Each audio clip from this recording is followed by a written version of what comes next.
Kalaulah baginda Nabi alaihi salatu wassalam yang diajar langsung oleh Allah, yang berikan dia ilmu langsung dengan wahyu, tetap tidak bisa diterima oleh semua orang.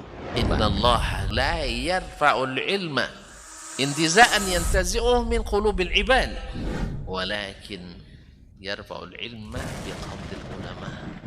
Bahkan sebagian besar orang pada waktu itu menolak Nabi alaihi salatu wassalam. Tetapi Nabi sallallahu alaihi wasallam mengajarkan kita untuk tidak patah arang dan tidak pernah berhenti berdakwah. Allah tidak mengangkat ilmu dengan mencabutnya dari hati-hati manusia, tidak, tetapi dengan mewafatkan para ulama. Mana yang lebih afdal, ahli ibadah atau ahlul ilmi? Dari semua sisi ahlul ilmi lebih afdal daripada ahli ibadah. Sampai tidak tinggal satu orang pun ulama. Ittakhadhan nasu ru'usan juhalan. Ketika tidak seorang alim pun yang tinggal, akhirnya orang-orang mengambil para pemuka-pemuka yang jahil.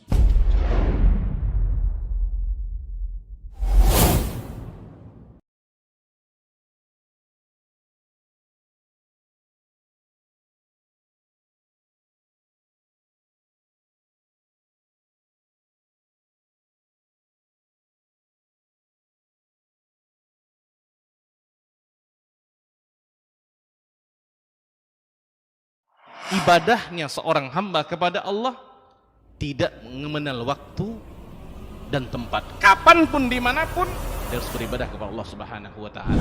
Harga diri seorang mukmin itu di sisi Allah lebih besar daripada kehormatan Ka'bah sendiri.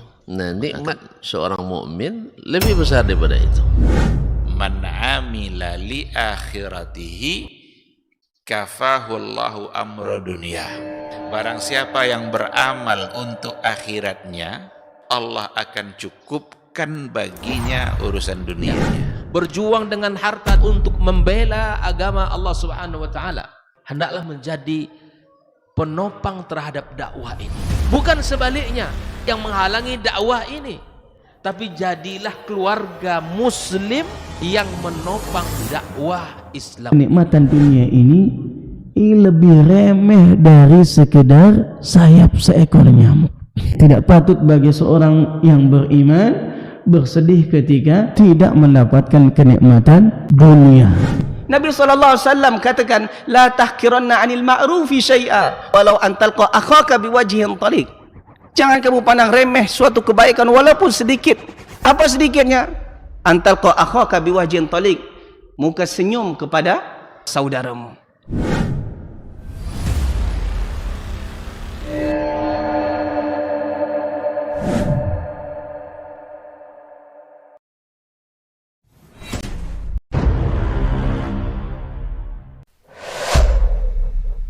Dunia dan seisinya ini bagi Allah tak sama nilainya dengan sebelah sayap lalat. Barang siapa yang beramal untuk akhiratnya, Allah akan cukupkan baginya urusan dunianya. Sayati zamanun 'alan nasi as-sabiru fihim qalqabit al-jamarah. Akan ada satu masa di akhir zaman yang berpegang teguh dengan agamanya seperti orang yang sedang memegang bara api.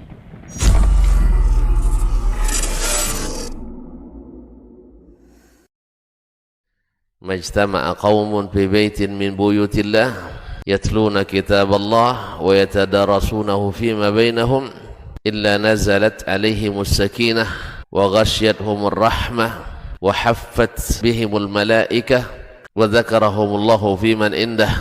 Tidaklah suatu kaum duduk di salah satu rumah Allah membaca ayat-ayat Allah dan sama-sama mempelajarinya kecuali turun kepada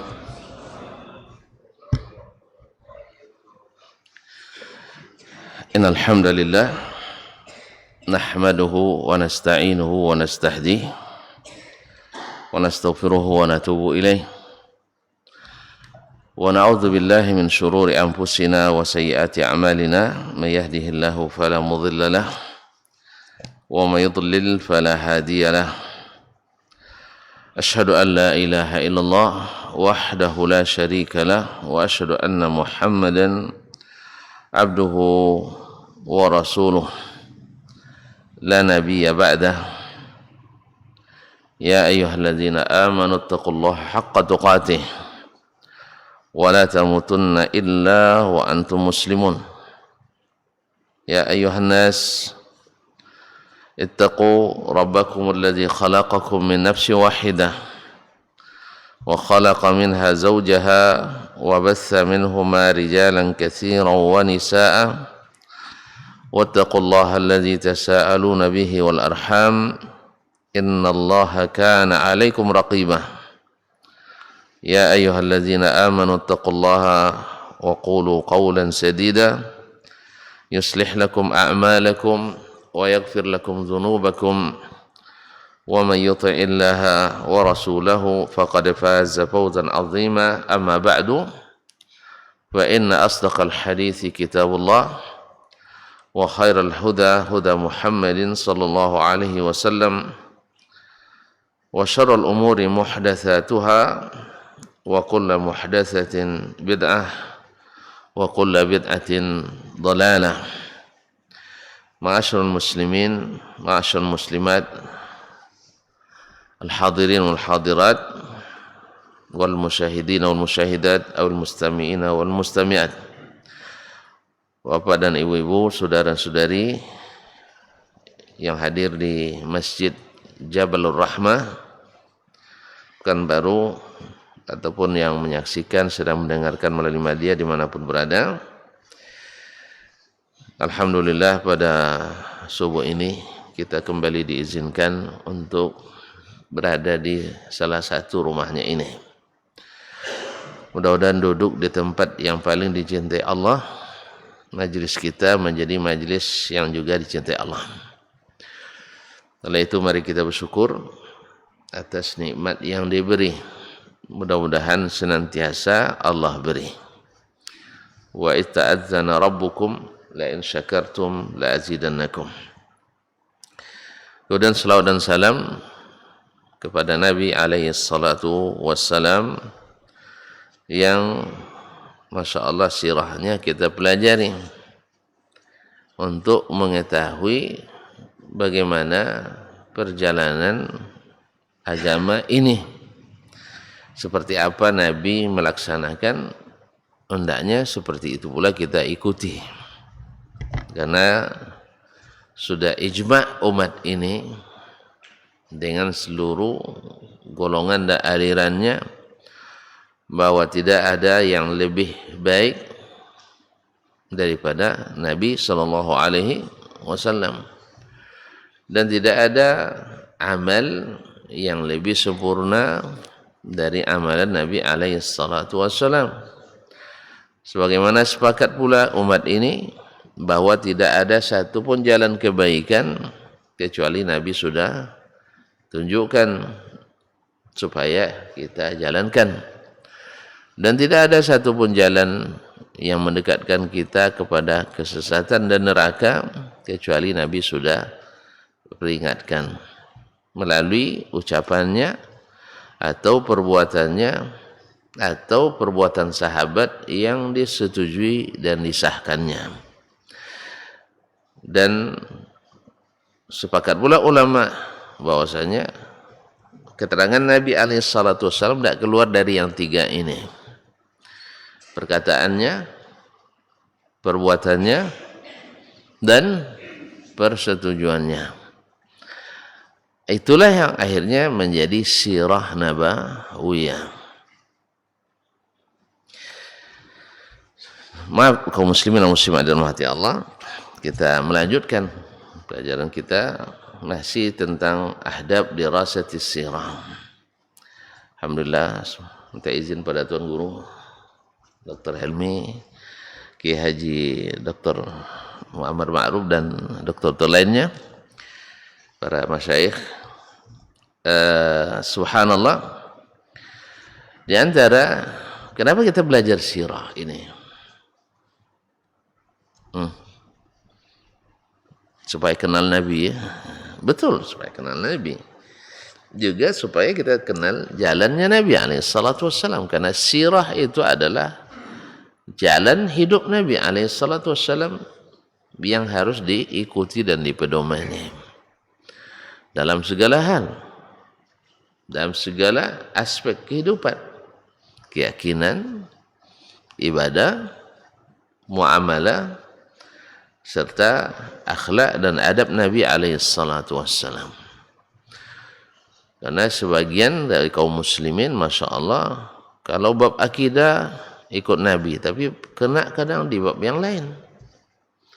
Kadang bermuamalah tak pandai semua orang. Ada pula yang masalah adabnya, Masya Allah, sampai berlebihan pula, sampai mengkultuskan kadang. Tapi bab akidahnya teruk pula. Dari mana diambil keyakinannya?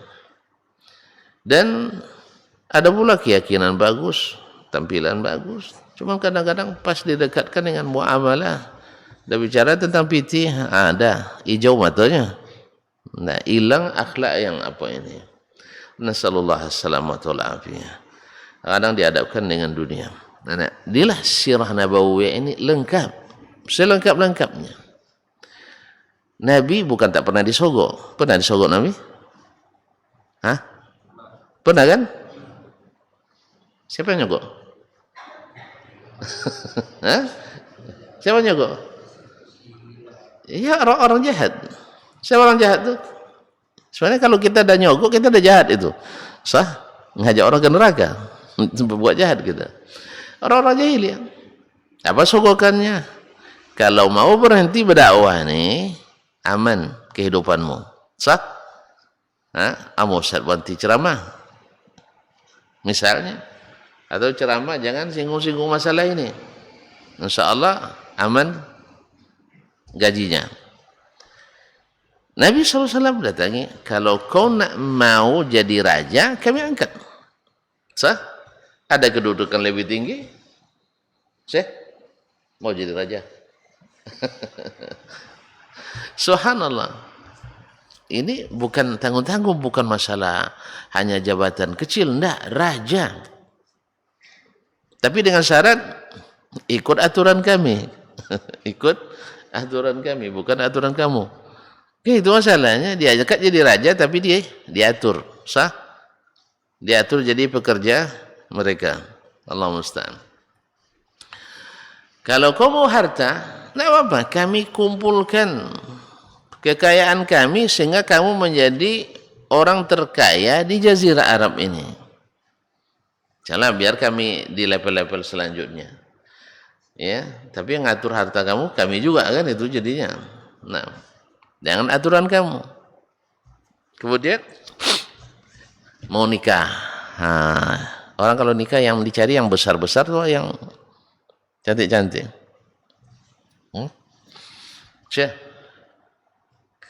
Oh, yang wanita yang tercantik kami siapkan. Kalau perlu diadakan Arab Idol untuk memilih siapa Miss Arabiknya. Nah, kami siapkan, tidak ada masalah. Tapi syaratnya apa? Syaratnya apa? Hah? Apa imbalannya? Hah? Berhenti mencela, berhenti menyalahkan apa yang kami lakukan. Itu aja. Kena berhenti dakwah itu kan itu artinya. Berhenti berdakwah maknanya jangan sesatkan yang sesat. Kan itu. Orang jahiliyah sesat pun tak? Orang jahiliyah sesat pun tak? Sesat kan? Karena mereka pantang dibilang sesat. Karena mereka tidak merasa orang jahiliyah merasa sesat. Tidak. Kalau orang tidak merasa sesat, itulah sebab tersesat. Sebab orang yang merasa sesat takkan, orang yang kalau dah tahu dia tersesat akan sesat lagi. Tuan-tuan, ini masih ngantuk nampaknya. Hah? Orang yang merasa tersesat, mungkin tersesat, sadar dia tersesat, mau sesat lagi? Enggak akan sesat dia kalau dia sadar, oh saya tersesat, balik dia ke pagal jalan. Atau berhenti di stasiun terjauh. Ya Allah, terdekat. Kalau tersesat, salah naik bis nanti, jangan berhenti di stasiun terdekat, terjauh, tapi berhenti di stasiun. Antum nak pergi ke Tembilahan. Tahu Tembilahan? Di mana tu? Pekanbaru. Oh. Inhil. Taib. Ternaik mobil atau bus ke Kuansing. Sesat apa enggak? Siapa yang kasih tahu?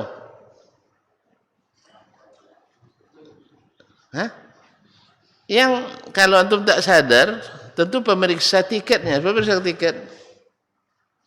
Yang memeriksa tiket biasanya. Presiden. Apa namanya? Kondektor ya, atau stoker loh sekitarnya, stokernya diperiksa. Oh bapak salah naik. Nah sampai Teluk Kuantan aja lah baru turun gitu. Gitu saya. Kalau antum turun Teluk Kuantan untuk balik lagi ke Pekanbaru satu waktunya panjang lagi.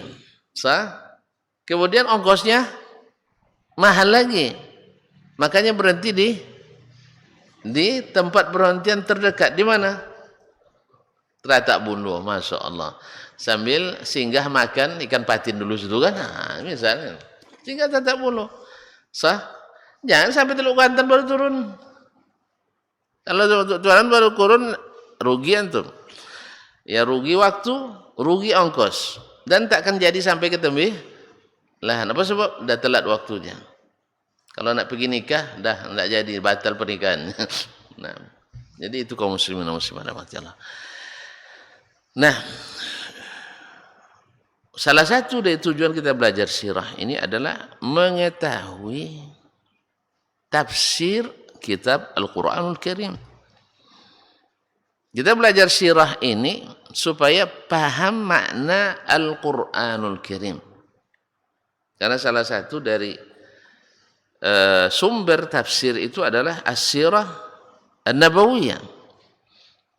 Kan dari awal sudah sebutkan bahwa salah satu sumber sirah itu adalah Al-Quranul Karim. Jadi penafsiran ayat-ayat Al-Quran, bagaimana diamalkan, bagaimana diyakini, bagaimana diterapkan, ada dalam sirah Nabi SAW. Semua ayat yang tidak jelas misalnya, Nabi sudah jelaskan. Ada enggak ayat yang tidak jelas bagi sahabat? Yang wajib diketahuinya lalu tidak jelas. Lalu Nabi wafat tanpa ada yang tahu maknanya. Ada enggak? Contoh tidak serius ya. Ada enggak ayat yang tidak dipahami oleh seorang pun sahabat? Nabi wafat, tidak ada yang paham seorang di antara umat ini ayat itu. Mungkin? Tidak mungkin. Kenapa tidak mungkin? Kenapa tidak mungkin? Ya karena banyak juga belajar sama Nabi tidak paham misalnya. Kenapa tidak mungkin?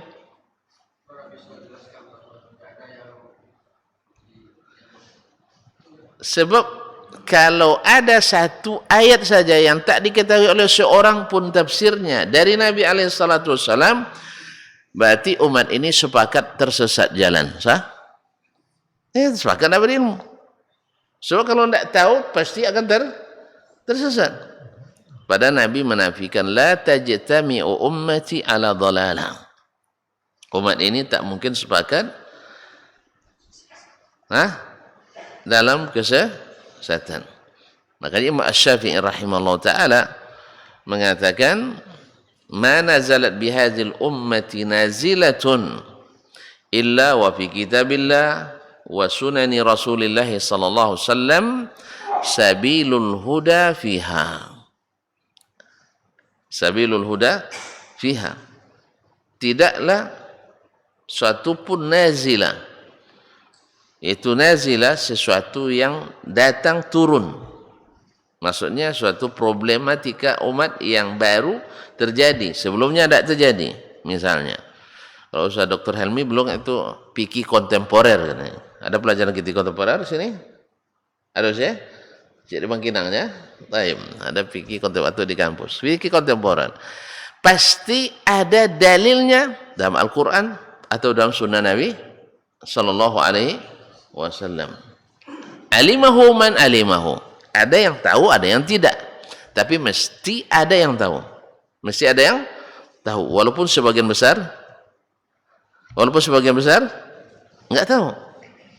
Makanya ukuran kebenaran itu bukan pada mayoritas, tetapi pada hujjah dan kualitas. Adapun hadis tentang alaikum bisawadil a'zam, ikuti golongan mayoritas, hadisnya mungkar. Hadisnya sangatlah lemah. Nah, andainya hadisnya sahih, tentu akan bertanya kita, yang mayoritas di zaman mana? Apakah zaman sekarang atau zaman dulu? Sebab kalau mayoritas di zaman sahabat umat Islam, bukan mayoritas lagi, sahabat semuanya tak ada yang terlibat satu orang pun aliran sesat. Kalau zaman kita? Hah? Serius ini? Ada yang tersesat? Di masa kita ada tak yang terlibat aliran sesat? Serius? Orang Islam? Masa orang Islam tersesat? Hah? Kenapa orang Islam kok bisa tersesat? Kaum muslimin dan muslimat. Ya. Kalau zaman sahabat enggak, tak satu pun personalnya yang terlibat aliran sesat. Banyak aliran sesat lahir di masa sahabat masih hidup, tetapi tak satu pun yang terlibat aliran sesat. Kalau di zaman kita banyak yang terlibat. Yang terlibat ngaku, angkat tangan. Enggak ada yang kan ngaku. Kalau ngaku dia sesat, insya-Allah tak akan tersesat, pasti itu. Dia akan belajar. Tapi kalau dia merasa tidak sesat, berikan petunjuk pun dia akan tolak. Sahih? Iya, sering saya hadapi di musim haji. Mungkin Ustaz Ma'ruf sering menghadapi musim haji kan, atau orang umrah, dah bingung-bingung nengok jalan, datang nenek tersesat. Enggak, katanya saya enggak tersesat gitu. Awalnya terpaksa, awak tahu musim dingin tu payah, nanti kalau dia tersesat dipantau terus, ditungguin terus kan. Dia agak dekat, enggak jauh di sini ke situ. Kita perhatikan terus. Akhirnya nanya dia sama orang Pakistan. Mana paham orang Pakistan bahasa Acuh? Mana paham orang Pakistan bahasa Madura? Nanya dia. Tentu enggak, jawabannya nehi aja dapat kan. Enggak tahu gitu. Tanya lagi orang Libya, mana paham dia? Bahasa Arab aja sebagian orang Libya itu enggak paham kadang kan. Orang kampungnya. Macam orang kita Indonesia enggak paham bahasa Indonesia. Ada orang, misalnya orang Arab, tetapi karena biasa bahasa kampung, dibawa bahasa pusat dia enggak paham. Jelas? Kaum muslimin. Akhirnya setelah puas dia bertanya, tak ada yang bisa menjawab. Akhirnya awak datang. Nek, bisa dibantu? Iya, nak, itu saat saya hilang kawan saya semua. Tidak pernah dia cari ke sana kemarin, tidak ada yang bisa bantu, baru dia ngaku. Gitu. Untung kita punya pengalaman dan perasaan. Kalau tidak, biarin aja lah, nak tersesat lah di situ. Kan itu kan, dai tidak boleh seperti itu. Dai tidak boleh, nak tersesat, nak hati kalian mati apa, mati sesat silakan. Tidak, dai harus bernapas panjang. Ya, kalau tahu ada yang tersesat harus ingatkan terus. Marah dia, betul, kena marah. Kena marah kita kadang-kadang nanya orang sesat, dibilang sesat dia kan pantang orang tuh. Sesat. Gimana pula mengalihkan bahasa lagi? Kesasar, kesasat kan sama juga. Enggak, rata-rata aku awalnya enggak. Habis itu yang lucunya kalau di Mina tuh sering orang sesat menambah golongan. Kalau di Mina sering orang tersasar, ketemu lagi kesasar lain, gabung sama-sama kesasar. Akhirnya yang nungguin ke jalan ikut kesasar. Bayangkan. Saya awalnya ngantar orang 3. Tersesat pula kami di jalan, salah menengok peta. Saya bawa petanya. Cuman tersilap di limpang dikit, hilang arah. Ya. Di tengah jalan ketemu pula 15 orang, tersesat juga. Daripada mereka tersesat, tidak ada kawan, dibawa pula kawan. Diajak bawa. Jadi akhirnya orang tersesat memimpin orang tersesat lainnya. Sampai akhirnya mau bertanya. Itu obatnya, mau bertanya. Ke siapa kita bertanya? Tentu yang tahu. Yang tahu di situ tentu petugas. Yang lain tu tak pandai bertanya dia. Tanya mana arah. Kadang petugas itu karena ramai orang asal jawab aja juga sebagian. Tambah sesat. Tambah sesat lagi. Nah ini kan juga ada juga sebagian dai asal jawab. Asal selesai. Dia tunjukkan ternyata sesat lagi. Sampai kita betul-betul dapat yang jujur. Dalam dakwah juga seperti itu. Ada sebagian dai asal jawab. Ada. Nanti tambah sesat lagi. Sampai kita bertemu dengan da'i yang lillah. La yakhafu fillahi lawmata la'im. Tidak takut. Nah kaum muslimin dan muslimat, ini tujuan kita mempelajari sirah Nabi SAW. Sebab berapa banyak sekarang orang menafsirkan Al-Quran, bahkan menafsirkan hadis, tapi tidak mengikut apa yang ditafsirkan oleh Nabi SAW dalam sirahnya. Bukankah Ummul Mukminin Aisyah radhiyallahu anha, kenal Aisyah? Masih kenal? Apa kelebihannya? Istri Nabi? Iya, kelebihannya. Ya, jadi istri Nabi itu cukup kelebihan itu ya. Nah, betul. Jadi istri Nabi itu sudah kelebihan memang. Tapi kelebihan beliau dari yang lain, manusia paling dicintai oleh Rasulullah Sallallahu Alaihi Wasallam. Coba bayangkan sih, Rasul manusia paling dicintai oleh, atau gini. Kalau sebut nama Allah, otomatis ya. Antum pun langsung ada ke atas. Iya kan? Dicintai oleh Allah. Baik. Kemudian manusia yang paling dicintai oleh orang yang paling dicintai Allah adalah Aisyah. Allah tahu enggak Nabi mencintai Aisyah? Tahu enggak? Allah ridha enggak? Ridha. Maka sebut dalam doa pernikahan sering disebut oleh kau atau wa Aisyah ridha katanya. Iya kan? Maknanya apa? Allah dan Rasul ridha kepadanya. Lalu kalau ada orang yang membenci Aisyah, antum bilang apa? Astagfirullahaladzim. Kalau orang yang paling dicintai oleh Rasulullah sallallahu alaihi wasallam dibenci oleh orang, artinya apa? Syekh, antum istri berapa? Istri berapa? Satu, memang tidak tahu perbandingan ini. Ini kalau tahu atau ilmu perbandingan istri itu setelah Isya menikah lebih dari satu. Mau coba? Tapi bukan coba-coba, maksudnya nak rasakan sensasinya. Ya, makanya Nabi SAW mengaku, ya Allah, jangan ambil atau jangan hukum saya gara-gara sesuatu yang saya tidak miliki, yaitu cinta.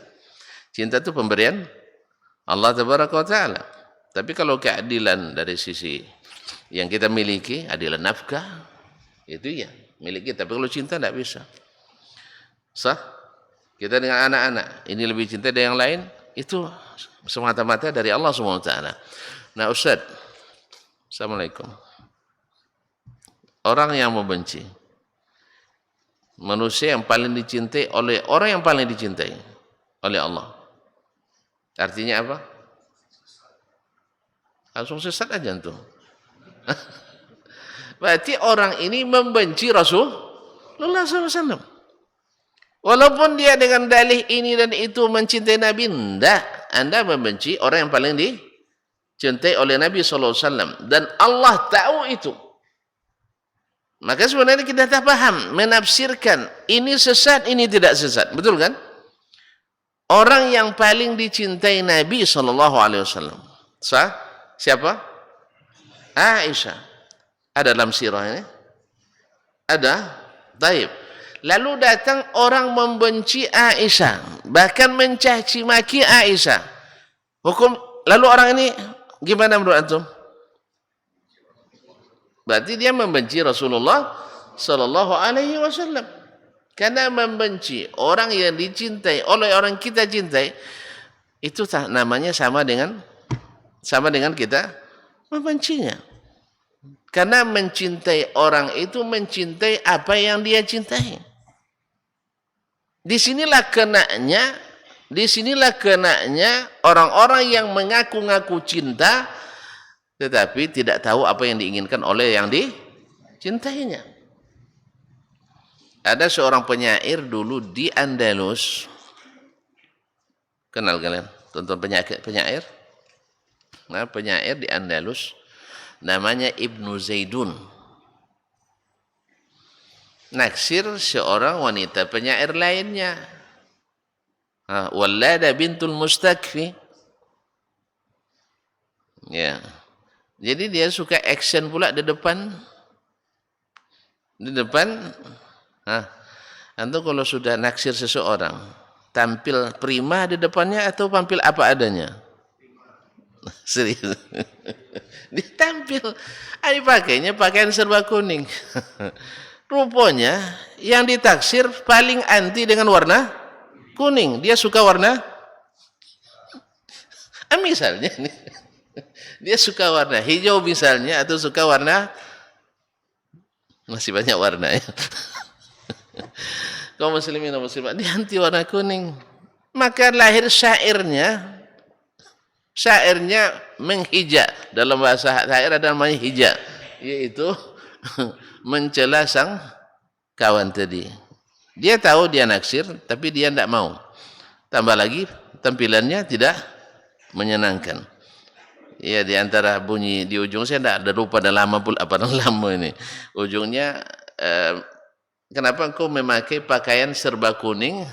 Paqi'un launuha la tasurrun nadhirin.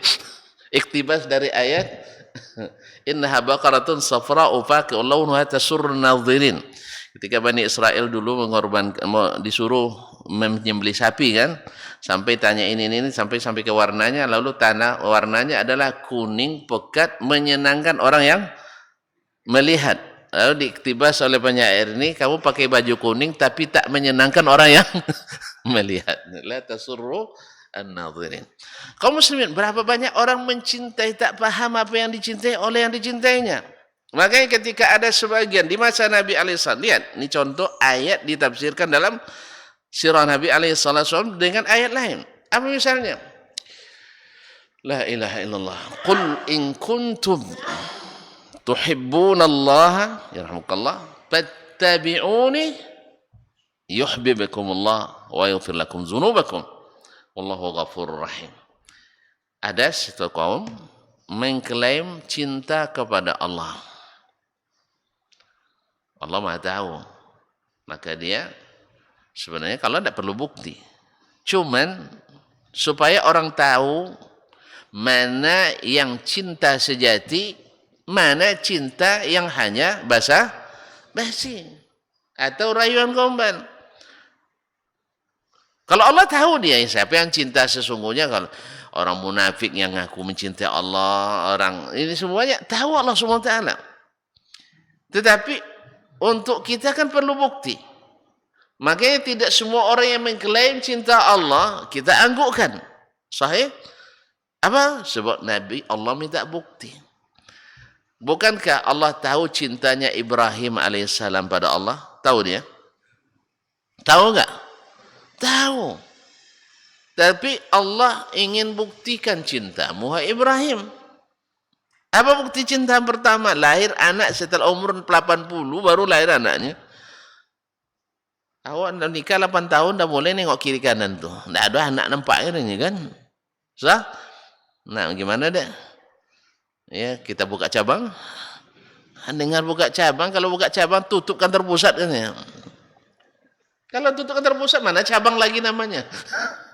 Nah, ini 80 lebih umurnya baru dapat anak. Sayang tak ya? Hah? Ketika hatinya sedang sayang pula anak yang baru lahir, yang lama dinanti, dengan doa munajat berpuluh tahun, Allah uji. Kamu masih cinta sama saya enggak? Masih. Anakmu jauhkan dari dirimu dengan istrimu. Enggak tanggung-tanggung diantar dalam jarak bukan 2 kilometer. Antar ke rumah orang tuanya, enggak. Ini mana diantar? Hah? Kalau diantar ke orang tuanya, kan aman kan? Enggak. Bukan diantar ke kampungnya. Diantar jauh sekali. Sebab kalau kita letakkan anak kita di tempat yang tidak aman, hati ini terkait enggak? Selalu terkait. Nah, mau enggak antum melakukan itu? Maka Allah katakan, laksanakan. Apa kata Ibrahim? Siap? Laksanakan. Dah ada Ibrahim, tidak ada cerita. Karena mau cintanya pada Allah tak tertandingi. Siap ya Allah, diantarkan. Dari mana? Dari Palestina ke Makkah. Berapa jaraknya? Kita lihat si Google. Iya, kalau kita ngukur lama. Tapi kalau mereka kan pakai satelit. Nah, ternyata ada mukjizat dalam hadis Nabi SAW ketika menjelaskan lebarnya pintu surga, jarak antara Baitul Maqdis dengan Makkah, Makkah dengan Hajar, Hajar dengan Baitul Maqdis. Ternyata segitiga sama sisi. Tahu segitiga sama sisi? Buka lagi matematika SD kita nanti. Segitiga sama sisi. Makkah Hajar sama jaraknya, Hajar Baitul Maqdis sama jaraknya, Baitul Maqdis Makkah sama jaraknya. Berarti segitiga sama sisi. Tinggal lagi jaraknya berapa? Saya? Nah, itu jadi. Hanya 1.200 kilo. Dekat, Pak. Untuk mengukurnya gampang. Pakai sirah Nabi alaihissalatu wassalam. Ketika Isra Mi'raj, Abu Jahal nak patahkan Nabi alaihissalatu wassalam. Datang dia ke orang yang paling cerdas dari umat ini. Siapa? Abu Bakar. Paling cerdas. Kalau ini bisa ditaklukkan, dah tamat riwayat dakwah Nabi alaihissalatu wassalam menurutnya. Tapi Abu Bakar memang cerdas. Abu Bakar memang cerdas. Kecerdasan dia di atas rata-rata mereka. Abu Jahal bilang, karena bahasa kita, bukan bahasa Arab. Nah, kita kan sering ke Baitul Maqdis. Iya, betul. Kenapa? Pagi-pagi dan nanya begitu. Dia bilang, berapa lama kita menempuh jarak?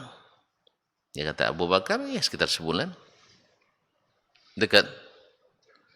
Jauh ya? Taib. Karena Nabi dari Makkah ke Madinah, Madinah Makkah berapa dia tempuh? Berangkat tanggal 1 sampai tanggal 12. Makanya umroh sekarang travel rata-rata 12 hari ya. Mungkin ngacu ke situ Ustaz ya. Mungkin ya, saya tidak tahu juga. Umroh rata-rata 12 hari. Jarak 441 km Makkah Madinah dengan Khatus Syariah sekarang. Taib. Berarti kalau 400 sampai 10 sampai 12, 8 sampai 12 hari lah lebih kurang ya. Itu ditempuh. Kalau berarti 4 kali 3 1.200. Kalikan aja 10 kali 3 sebulan kan. Kan ada jabar ada kasar. Kadang-kadang lebih sebulan, kadang-kadang kurang dari sebulan. Lebih kurang sebulan. Taib, kalau ada yang ngaku tadi selepas Isya pergi ke Baitul Maqdis, balik lagi sebelum subuh, menurutmu gimana? Abu Bakar kan orang cerdas. Belum lagi cakap Abu Bakar nampak gerak-geriknya. Ini gaya orang penipu nih. Jadi apa kata Abu Bakar? Yang bilang siapa dulu? Ya sebabnya kalau dalam bahasanya yang bilang siapa dulu. Kalau andainya bilang seperti kamu, ya tentu saya tidak percaya, iya kan? Dia bilang itu Muhammad. Kalau dia bilang faqad sadaq. Kalau dia bilang pasti benar. Dah gitulah sebenarnya sirah yang harus kita ikuti itu. Kalau Nabi yang laksanakan pasti benar. Kalau Nabi yang tinggalkan pasti benar. Selesai masalah sebenarnya. Itulah tujuan kita belajar sirah ini. Semua hari-hari yang dilewati, yang ada dalam Al-Quran, tafsirnya ada dalam sirah Nabi alaihissalatu wassalam. Jadi tidak payah-payah lagi cara tafsir yang lain. Ketika kita cari tafsir jalan lain, bukan tafsir jalan lain, tafsir jalan lain. Ya sih? Misalnya menafsirkan firman Allah Subhanahu wa taala surah Ibrahim. Wa dzakirhum bi ayyamillah. Ingatkan mereka dengan hari-hari Allah. Apa hari-hari Allah? Semua kan hari Allah nih. Tapi disebut dengan hari-hari Allah, maknanya apa? Hari-hari bersejarah, hari-hari yang momentum sekali. Sebagian orang menjadikan dalil ini atau ayat ini sebagai tanda kita memperingati hari-hari besar Islam. Taib. Misalnya awal Hijriyah, tahun baru Hijriyah. Dalilnya wa dzakirhum bi ayyamillah. Ingatkanlah dengan hari-hari Allah. Atau peringatan apa lagi? Nabi diangkat jadi Rasul. Ada masuk belum? Peringatan Nabi diangkat hari jadi Rasul. Ada masuk enggak? Masukkan. Biar tambah banyak libur kita. Iya kan? Hari Nabi menikah dengan Aisyah. Kan hari bersejarah itu. Sah? Betul enggak? Kan hari besar itu. Dan sebagainya. Nah, wa dzakirhum bi ayyamillah, ingatkan mereka dengan hari-hari Allah itu. Nah, ayat ini turun kepada siapa? Ke Abu Bakar turunnya. Ke Rasulullah sallallahu alaihi wasallam. Nah, apa tafsir yang benar ketika dikatakan wa dzakirhum bi ayyamillah? Ini kan dinukil oleh Imam Al-Qurtubi rahimahullah dan juga Ibnu Katsir, bahwa tafsiran ayyamillah adalah hari-hari yang dibesarkan. Memang hari-hari yang bersejarah, hari-hari yang menjadi seperti peperangan-peperangan dan sebagainya, penyelamatan. Sebenarnya dalam ayat setelahnya ada tafsirnya. Apa ayatnya? Wa idh qala Musa liqaumihi izkuru ni'matallahi 'alaikum idh anjakum min ali fir'auna yasumunakum su'al 'adzab. Dan ingatkan mereka dengan nikmat-nikmat Allah di saat kalian diselamatkan Allah dari Fir'aun dan bala tentaranya. Tanggal berapa itu? Nah, tanggal berapa Nabi Musa diselamatkan dari kejaran Fir'aun di Laut Merah? Tanggal berapa? Lupa, ayat surah baru aja. Baru Asyura baru tanggal 10 Zul Muharram. 10 Muharram. Nah, wa dzakirhum bi ayyamillah, ingatkan mereka dengan hari-hari Allah. Apa yang dilakukan Nabi alaihi salatu wasallam di 10 Muharram? Puasa atau makan-makan? Serius, puasa atau makan-makan? Kalau kami di pondok dulu di Darun Nahdhah, ada yang Darun ya? Enggak ya? Yang Darun tunjuk tangan. Ini sahabat kita. Kami dulu di pondok, di 10 Muharram itu, ya mungkin karena tidak sampai ke saya, tapi tidak mungkin tidak sampai Pulau Lamo, saya Darun 7 tahun kan. Ya saya. Kita bikin namanya bubur Asyura. Bubur kacang hijau, Awak yang lapar-lapar dikasih bubur tentu enak makan ya. Semangat bikin bubur. Iya Bu ya. Puasa kita dulu atau makan bubur? Ini beliau darun lupa-lupa pula saya. Nah, ini lama saya bilik dengan saya dulu di pondok. Nah, tidak mau dia pindah-pindah. Nah, jadi kaum muslimin dan muslimat dirahmati Allah SWT, makan kita hari itu. Itu yang sampai ke kita. Diperingati, iya, tapi dengan makan. Nabi SAW memperingati tidak Asyura? Nabi peringati tidak? Diperingati apa tidak? Dengan apa? Alhamdulillah puasa. Wa dzakirhum bi ayyamillah. Ingatkan mereka dengan hari-hari itu. Tafsirnya ada di ayat setelahnya, yaitu Nabi Musa mengingatkan kaumnya, "Oi, jangan lagi kalian tongkau-tongkau juga. Allah telah selamatkan kalian dari Fir'aun." Apa kerja Fir'aun dulu? Yasumunakum su'al azab. Dia berikan timpakan kepada kalian azab yang sangat dahsyat, angkatnya yang buruk. Makanya sampai hari ini, mohon maaf, di Mesir kalau badang mengazab-azab nyiksa-nyiksa ini paling profesional. Maksudnya tidak ada dibuat oleh dunia lain. Nah, itu di Mesir ada tuh. Mau coba? Hah? Ini cerita orang-orang di sana. Segala bentuk penyiksaan di dunia lain tidak terbayangkan, di Mesir ada tuh. Kalau udah masuk penjara di sana, apalagi penjara politiknya. Belum di sidang apa-apa, kita ada turuk di situ. Mungkin belajar dari Fir'aun. Apalagi sebagian nasionalisnya ingin menghidupkan warisan Fir'aun. Mereka bangga dengan Fir'auniyahnya. Bangga. Tentu ini dalam artinya dalam segelintir orang, tapi segelintirnya banyak, khususnya yang berkuasa. Kaum muslimin dan muslimat dirahmati Allah SWT. Apa yang aja? Sumunakum su'al azab wa yuzabbihuna abna'akum. Mereka menyembelih anak-anak laki-laki.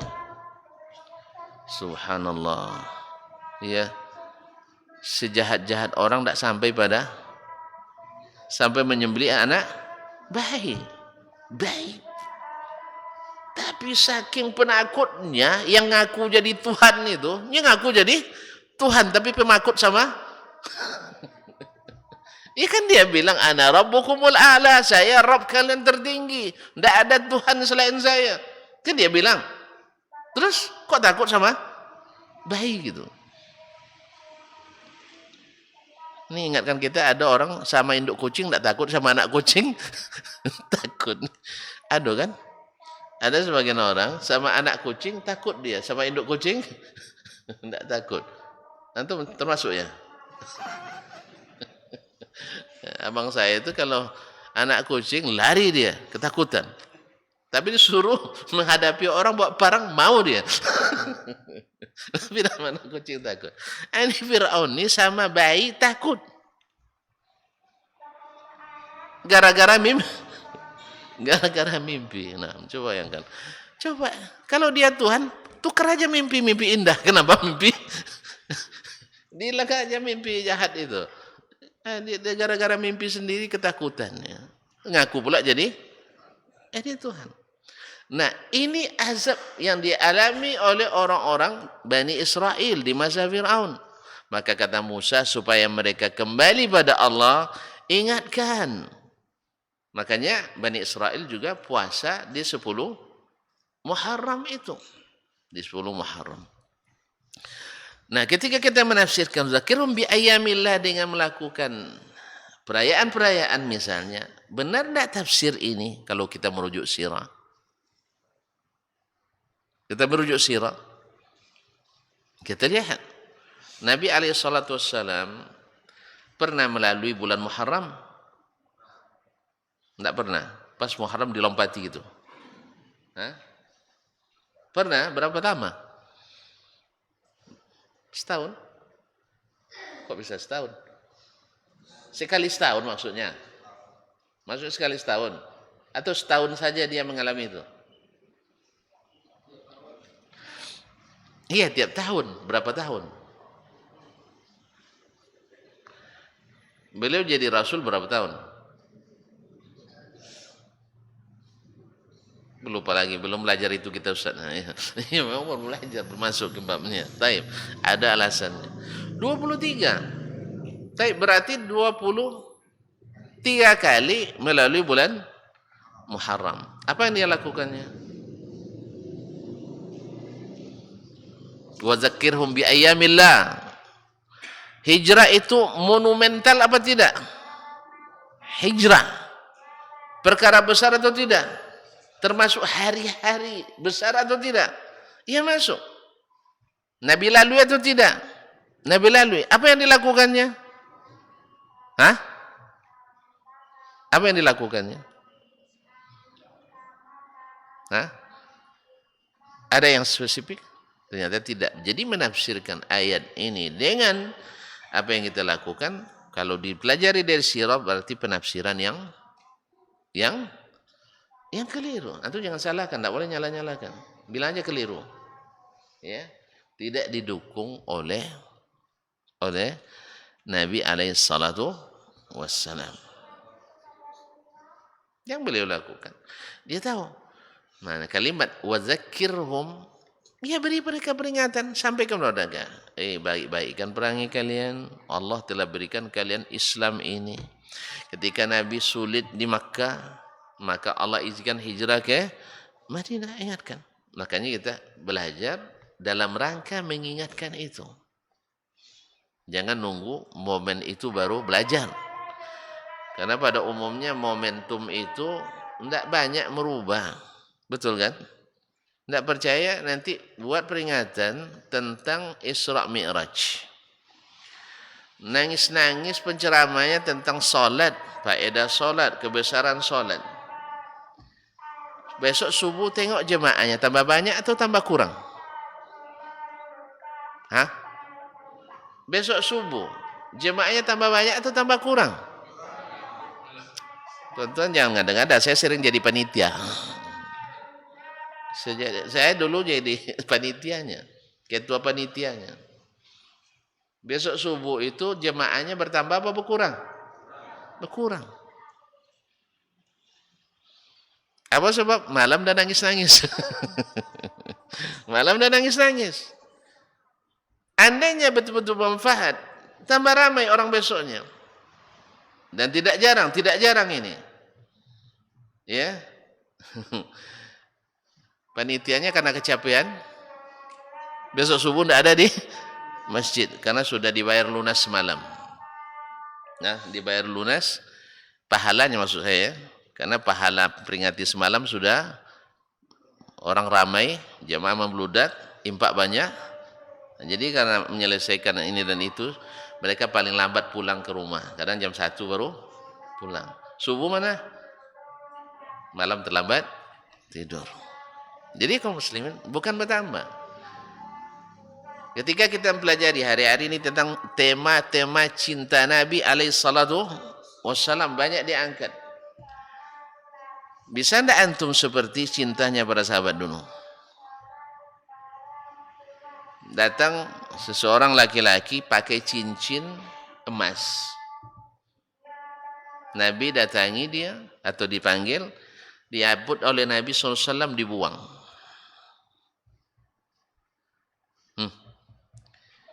Setelah Nabi pergi, yang lain bilang, hal antafa'ta bi khatamik. Kenapa kau tidak ambil manfaat? Kan bisa dijual, bisa dihadiahkan untuk istri dan sebagainya. Apa jawaban? Wallahi ma kuntu la akhudhu ma tarahahu anni Rasulullah SAW. Demi Allah, saya tidak akan ambil lagi sesuatu yang dibuang oleh Nabi dari saya. Bisa enggak? Hah? Bisa enggak? Yang tidak bermodal aja antum tidak siap untuk melakukannya.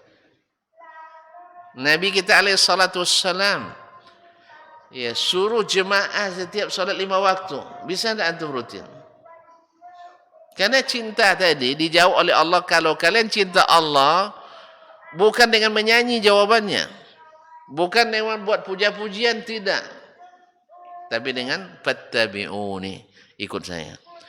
Kalau Nabi memuji, kita puji. Oh, Nabi SAW melakukan, kita lakukan. Tapi tinggal kita tinggalkan. Ini dapat dalam sirah Nabi SAW. Demikian juga dengan masalah hukum. Nanti orang sebagian masih menghalalkan nikah mut'ah. Nikah mut'ah. Dengan alasan Nabi pernah menghalalkannya. Tapi kalau dia belajar sirah, akan didapatkannya.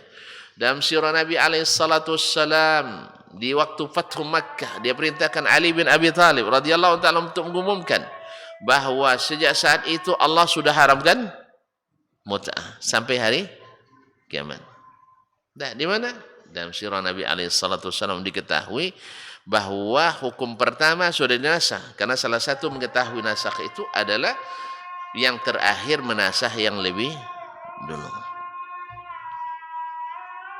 Demikian juga kita dari sirah tahu kita bagaimana baginda Nabi SAW menafsirkan ayat-ayat tentang akidah.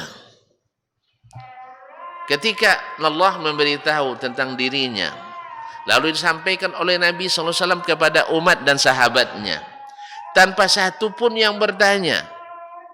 Tidak ada yang mengatakan kalau diyakini begini berbahaya ya Rasulullah. Tidak ada. Berarti mereka paham bahwa makna itu yang dimaksud, bukan makna yang lain-lain. Makanya mereka anggukkan, yakini, dan disampaikan kepada generasi setelahnya. Di mana dapat tafsirnya? Di sirah Nabi SAW. Jadi kalau nak menafsirkan ayat, menafsirkan hadis, sirah Nabawi inilah yang paling ini. Mungkin itulah sebabnya kenapa tidak sedikit orang-orang yang rusak hati dan akalnya, ingin menjadikan bahwa agama ini adalah agama kultural, agama budaya. Jadi kalau itu yang diyakini, sirah tidak berharga. Itulah mungkin sebabnya kenapa pelajaran sirah Nabawi itu banyak tidak dipelajari oleh umat Islam di sekolah-sekolah tinggi. Sebab itu kan budaya Arab. Nabi orang Arab. Dulu Abu Jahal, seperti yang sering saya ulang, Abu Jahal menolak agama ini dengan alasan tidak sesuai dengan budaya Arab. Sekarang datang pula Abu mengatakan yang kita pelajari Islam ini hanya sesuai di Arab. Ini bukan Arab. Jangan bawa budaya Arab ke sini. Dikiranya kita baca Quran ini, bahasa Al-Quran, bahasa budaya Arab. Maka rubahlah bacaan Quran dengan langgam Jawa atau logat Minang. Jadi kalau harus pakai logat Minang baca Quran nanti terbayang tuan-tuan tuh. Inna dalam surat ada Lakanut tuh. Innal insana li rabbih lakanwi, katanya. Kenapa baca gitu? Langgam.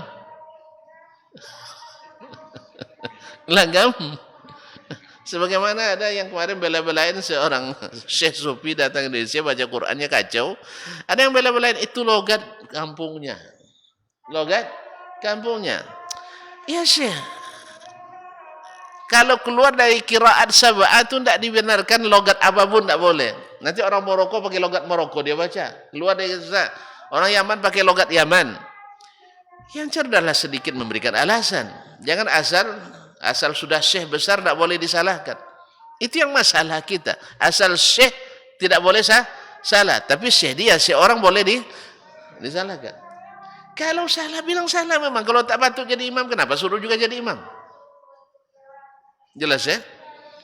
Karena imam itu aqra'uhum, yang paling ahli qira'at, yang paling bagus bacaannya. Kalau bacaannya tidak bagus, jangan disuruh juga maju. Nanti jadi isu yang tidak sedap. Jelas ya? Imam Masjidil Haram yang saja sudah begitu bagus, banyak juga cari-cari kesalahan bacaannya. Ada yang bilang Syekh Huzaifi bacaannya kurang tajwidnya katanya. Lalu saya panggil, ayo duduk kita. Di mana tajwid yang kurang tuh? Tidak bisa dia jelaskan. Apa sebab? Rupanya dia pernah nak salam sama Huzaifi, tidak jadi. Marah dia sama Syekh Huzaifi. Syekh Imam A'immatul Masjid Nabawi dibilang tajwidnya enggak benar. Padahal dia lulus verifikasi para ahli qiraat dari berbagai negara. Dia sebelum jadi imam diuji oleh ahli qiraat dari Mesir, dari Syria, dari mana-mana. Tentu lalu antum berupa lancar bahasa Arab udah bilang tajwidnya Imam Uzaifi tidak benar. Apalagi kalau yang sama sekali tidak lulus verifikasi.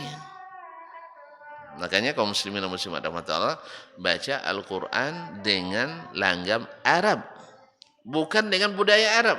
Orang Arab dulu menolak Islam karena tidak sesuai dengan budayanya. Maka jangan sampai kita menolak Islam gara-gara tidak sesuai dengan budaya. Nasallallahu alaihi wasallam. Tapi cukup satu poin ini untuk mengetahui tafsir Al-Quranul Karim. Kita akan tahu makna yang dimaksud dari ayat-ayat yang diturunkan melalui sirah Nabi alaihi salatu wassalam. Kalau nak cari tafsir yang pasti benarnya, tidak ada samar-samarnya, ada dalam sirah Nabi alaihi salatu wassalam. Tentu saja sirah yang sahih daripadanya. Tapi kalau nak berspekulasi, nak kemungkinan diterima, kemungkinan bagus dan sebagainya, menurut pikiran bagus, itu lain hal. Karena kalau dibuka bab ini akan banyak pendapat ulama. Tadi saya katakan, sebagian melihat dari sisi lugawiyahnya, sebagian melihat dari sisi logikanya, sebagian melihat dari sisi dakwahnya. Dakwah itu harus beransur dan sebagainya. Ya, seperti dulu dikatakan Wali Songo memulai dakwah dengan cara begini, dengan maksud besok kebelakangan dah masuk Islam orang ini ada yang memperbaiki dan meluruskan. Tapi kadang-kadang sebagian memahami itu sudah final. Ya, sudah final cara dakwah seperti itu sehingga ketika nak diperbaiki dia bilang Wali Songo aja bikin apalagi Anda kenapa tidak? Karena masing-masing hidup di masanya. Ma'asyiral kiram dirahmati Allah Subhanahu wa taala, Nabi alaihi salatu wassalam kita lihat sirahnya, bagaimana beliau berdakwah, bagaimana dia menafsirkan Al-Qur'an, bagaimana menafsirkan hadisnya sendiri, ada semua di situ. Mudah-mudahan Allah berikan kita semangat untuk senantiasa belajar dan mengikuti sirah Nabi alaihi salatu wassalam. Baik, terima kasih dan mohon maaf. Ada yang mau ditanyakan? Ya enggak usah lah ya. Soalnya saya musafir hari ini. Cuma Anda enggak kasih libur saya. Sebab bulan depan ancaman libur lagi katanya. Iya. Terancam libur lagi. Nah, itulah. Jadi oleh sebab itu kalau bahasa kita disokit-sokit juga. Saya enggak pertanyaan payah apa enggak? Bilang dulu. Iya kalau payah enggak usah tanya Ustaz Elmi nanti Ustaz Maru. Tapi kalau yang senang-senang antum sendiri yang jawab. Karena antum tahu senangnya. Nah,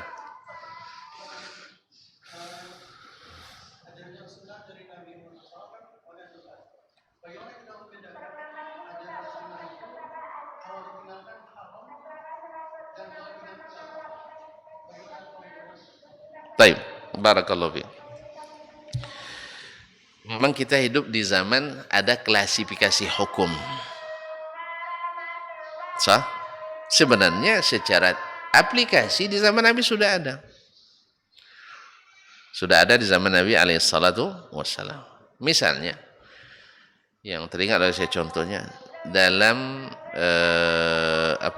dalam haji.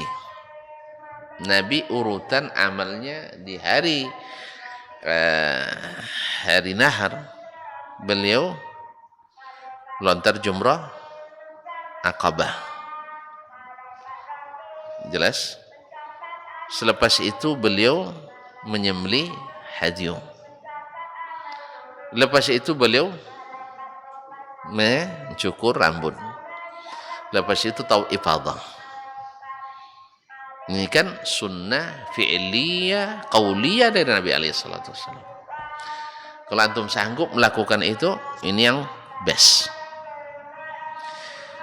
Lalu sebagian sahabat hari itu nanya ke Nabi sallallahu alaihi wasallam, ramai itu zabah tu qabla an armi misalnya. saya sembelih sebelum melontar jumrah. Ya, kata Nabi, if'al wala haraj. Halaqtu qabla an azbah anhar. Saya bercukur sebelum menyembelih. If'al wala haraj. Berarti urutan yang dilakukan Nabi tadi wajib apa sunat? Saya ulang kembali. Ternyata pertanyaan itu sulit. Nabi urutan amalnya berarti kan sunnah dia nih. Di hari nahar. Hari nahar atau hari nahar tanggal 10. Lontar jumrah Aqabah. Berapa kali? 7 kali. Ahsant. Kemudian selepas jumrah Aqabah beliau mencukur rambut. Lepas bercukur beliau menyembelih hadiyu. Lepas itu beliau tawaf ifadah. Dengan tawaf ifadah halal semuanya. Nah, hari itu ada sebagian sahabat hari yang sama, sahabat ada yang setelah melontar nyembelih dulu baru cukur. Ada yang cukur dulu baru nyembelih. Ada yang tawaf dulu baru nyembelih. Paham? Nah, seluruh yang melakukan itu Nabi katakan if'al wala haraj. Buatlah apa yang kau buat, tidak masalah. Berarti mengikuti Nabi dalam bab yang tadi urutannya wajib apa sunat? Sunat. Walaupun Nabi tidak mengatakan ini sunat, ini wajib, tidak. Dipahami oleh para ulama if'al wala haraj berarti tidak wajib mengikuti yang itu. Contoh lain, Nabi SAW berjenggot. Sah? Ada jenggotnya apa enggak? Nabi berjenggot apa enggak? Serius? Berapa helai? Enggak, warna putihnya. Nah, jadi Nabi SAW berjenggot. Selepas itu dia melarang orang mencukur jenggotnya. Jelas? Lalu ketika ada orang yang mencukur dia tegur supaya jangan diulang lagi. Nah, yang seperti ini maknanya apa? Wajib apa sunat? Ya wajib. Sebab apa? Dia sendiri tak pernah mencukur. Kemudian dia perintahkan atau dia larang mencukur. Lalu ada yang mencukur, dia peringatkan. Berarti mencukur hukumnya haram. Sahih? Alhamdulillah. Ini pemahaman umumnya ulama. Ada sebagian memahami tidak. Karena dalam hadis wa khaliful majus, berbedalah dengan orang majusi, karena majusi mencukur jenggotnya. Sebagian memahami wa khalifu itu illah, menjadi ilat sebab hukum. Sebagian memahami itu bukan illat tapi hikmah. Tahu beda illah dengan hikmah? Kalau ilat itu berpengaruh pada hukum. Kalau orang majusi mencukur, kita panjangkan karena kita disuruh berbeda tampilan dengan mereka. Dan kalau mereka memanjangkan, maka kita mesti bagusnya mencukur karena ilahnya itu. Jelas?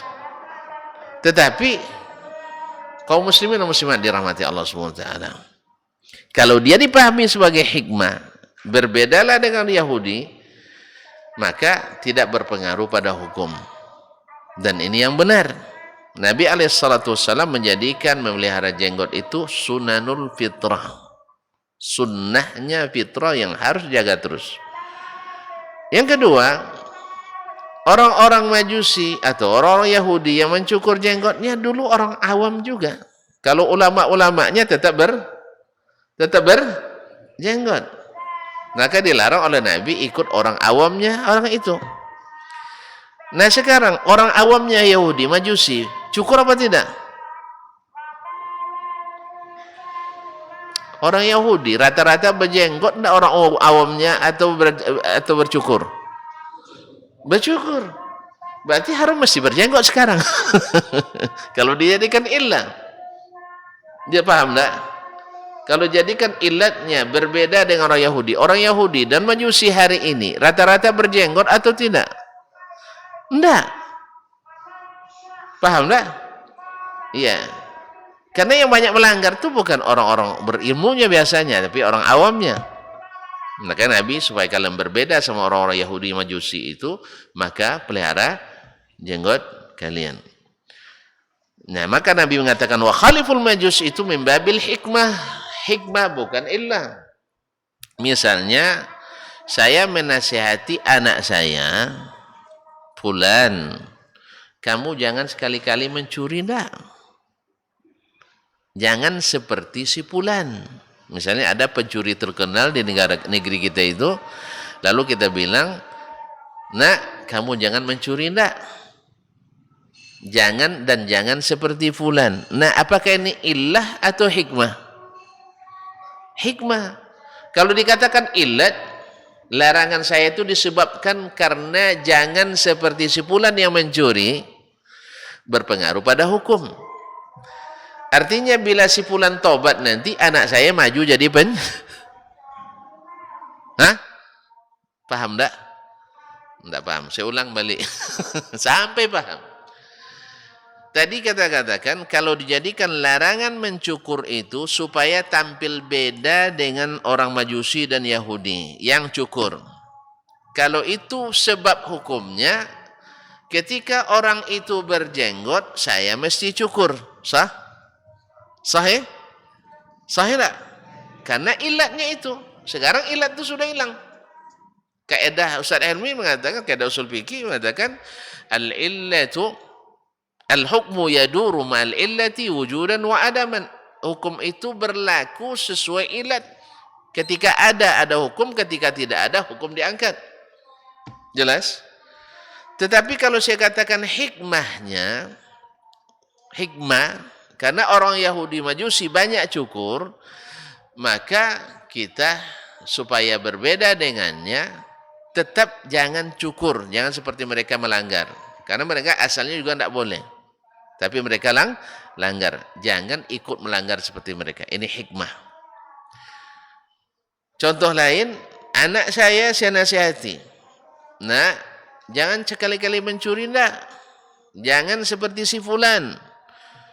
Apakah perkataan saya jangan seperti si Fulan tadi?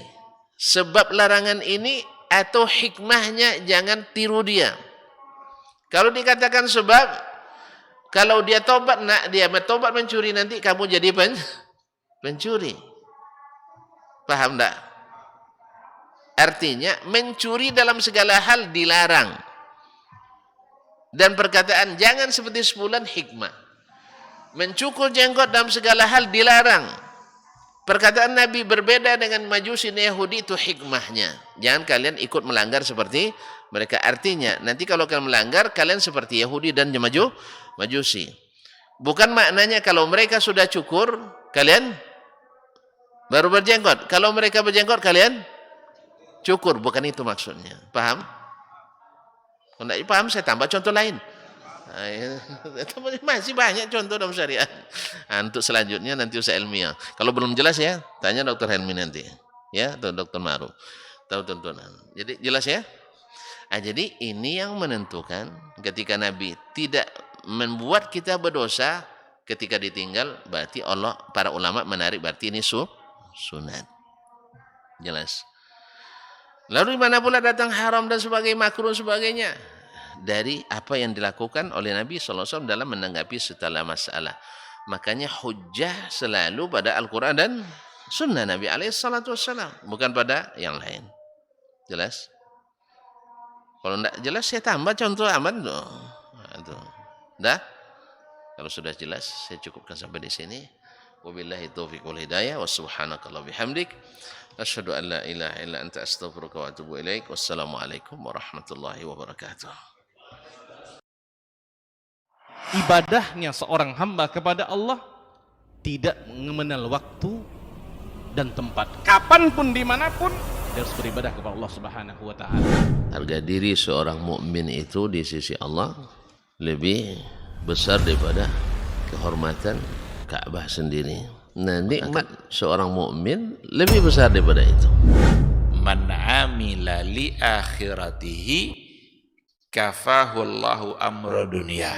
Barang siapa yang beramal untuk akhiratnya, Allah akan cukupkan baginya urusan dunianya. Berjuang dengan harta untuk membela agama Allah Subhanahu wa Ta'ala, hendaklah menjadi penopang terhadap dakwah ini. Bukan sebaliknya yang menghalangi dakwah ini, tapi jadilah keluarga muslim yang menopang dakwah Islam. Kenikmatan dunia ini lebih remeh dari sekedar sayap seekor nyamuk. Tidak patut bagi seorang yang beriman bersedih ketika tidak mendapatkan kenikmatan dunia. Nabi SAW katakan, la tahkiranna 'anil ma'rufi syai'a walau an talqa akhaka biwajhin taliq. Jangan kamu pandang remeh suatu kebaikan walaupun sedikit. Apa sedikitnya? An talqa akhaka biwajhin taliq, muka senyum kepada saudaramu.